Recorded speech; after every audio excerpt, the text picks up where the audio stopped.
राजस्थान में आया है अमेंडमेंट बिल 2025 और इसी पर पश्चिमी राजस्थान के एमएलए रविंद्र सिंह भाटी ने सरकार को धन्यवाद दिया है। नमस्कार दोस्तों, मैं हूं अरीशा गजल और आप देख रहे हैं द फैक्ट इंडिया न्यूज। जैसा कि मैंने आपको ये बताया कि राजस्थान में अमेंडमेंट बिल 2025 जो है वो पास हो चुका है। इन्हीं मुद्दों पर सरकार को रविंद्र सिंह भाटी ने धन्यवाद किया, लेकिन साथ ही उन्होंने एक बड़ी चेतावनी भी दे दी। असली खेल यहीं से शुरू होता है दोस्तों, तो इस वीडियो के आखिरी तक जरूर बने रहिएगा। भाटी जी ने राजस्थान सरकार यानी भजन लाल शर्मा सरकार को धन्यवाद तो कह दिया है, वो भी इस मामले में कि महिला वर्कर्स को एक हक मिला है। हक मिलने पे एक बड़ा कदम सरकार ने उठाया है और उन्होंने ये चीज साफ कही है कि कहीं इस पावर का मिसयूज ना हो जाए। यानी भाटी साफ कहना चाह रहे हैं कि मजदूरों का जो काम है वो समय से बढ़ाना ठीक है, लेकिन उनके जो हक हैं वो छीने ना जाएं। और खासकर महिलाओं की बात करते हुए उन्होंने साफ किया कि रात में जब अगर महिला अपने काम से वापस आ रही है तो उनकी सुरक्षा की जिम्मेदारी भी सरकार उठाए। उन्होंने आर्टिकल 23 और 24 का हवाला देते हुए कहा है कि वर्कर के जो राइट हैं कि उनको सेफ्टी मिलनी चाहिए, ये राज्य सरकार का ही काम है और ये सरकार की ही जिम्मेदारी है।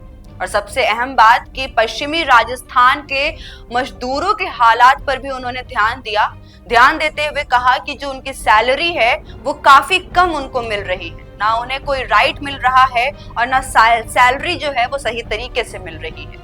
देखिए, भाटी जी भले ही सरकार को धन्यवाद दे रहे हों, लेकिन असल में ये मैसेज दो तरफा है। पहला मैसेज था कि भाटी अपने क्षेत्र में मजदूर जो है मजदूरों के लिए खड़े हैं, उनके एक राइट के लिए खड़े हैं और सही गलत के लिए खड़े हैं, जो कि ये एक संदेश देना चाहते हैं कि ये रविंद्र सिंह भाटी जो हैं वो असली दोस्त है मजदूरों के। और दूसरा एक अगर हम नजारा देखते हैं तो दूसरा हमें नजारा ये देखने को मिलता है कि सरकार को भी सटल तरीके से याद दिलाना कि सपोर्ट तो है, लेकिन आंख बंद करके हम सपोर्ट नहीं कर रहे हैं। अगर मजदूरों के साथ अन्याय होगा तो चुप भी हम नहीं बैठेंगे।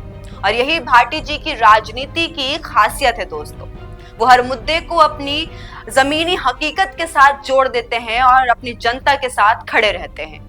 पश्चिमी राजस्थान में मजदूरों की जो संख्या है और उनकी जो समस्या है दोनों ही बड़े पैमाने पर पहुंची हुई है। ऐसे में भाटी का ये स्टैंड जो है उनको एक इमेज बनाता है जनता के बीच में, पीपल्स रिप्रेजेंटेटिव का इमेज। इस तौर पे लोग जो है उनको मानते भी हैं और उनके मानने की वजह से जो भाटी की छवि है वो मजबूत बनती जा रही है। क्योंकि अक्सर हमने देखा है कि कभी युवाओं के साथ, कभी गांव वालों की समस्या के साथ, तो कभी खेजड़ी विवाद में हर एक मजबूरी के हक में खड़े रहते हैं रविंद्र सिंह भाटी जनता के बीच में। भाटी का यही जो एक इमेज है बाकी सारे नेता से उनको अलग बनाता है। तो सवाल ये है कि क्या रविंद्र सिंह भाटी का ये बयान सिर्फ मजदूरों के लिए ही था या फिर सरकार को भी एक इनडायरेक्टली कोई मैसेज देना चाहते थे भाटी?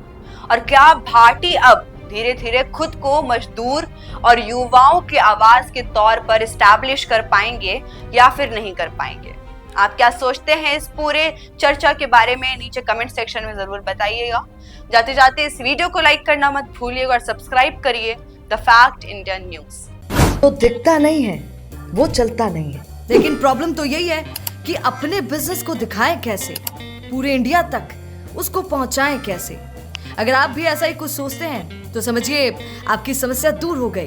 जी हाँ, अब फैक्ट इंडिया न्यूज से आपके विज्ञापन, आपके पॉडकास्ट, आपके रियल एस्टेट प्रोजेक्ट्स, आपके बिजनेस को पूरे राजस्थान में पहुंचाने का एक बेहतरीन मौका आपको मिल रहा है, जहां पर आप 480 लाख प्लस सब्सक्राइबर्स और 10 करोड़ से ज्यादा टोटल न्यूज वाले चैनल में पहुंचा सकते हैं अपनी बात हमारे यानी फैक्ट इंडिया के साथ। अधिक जानकारी के लिए व्हाट्सएप करें।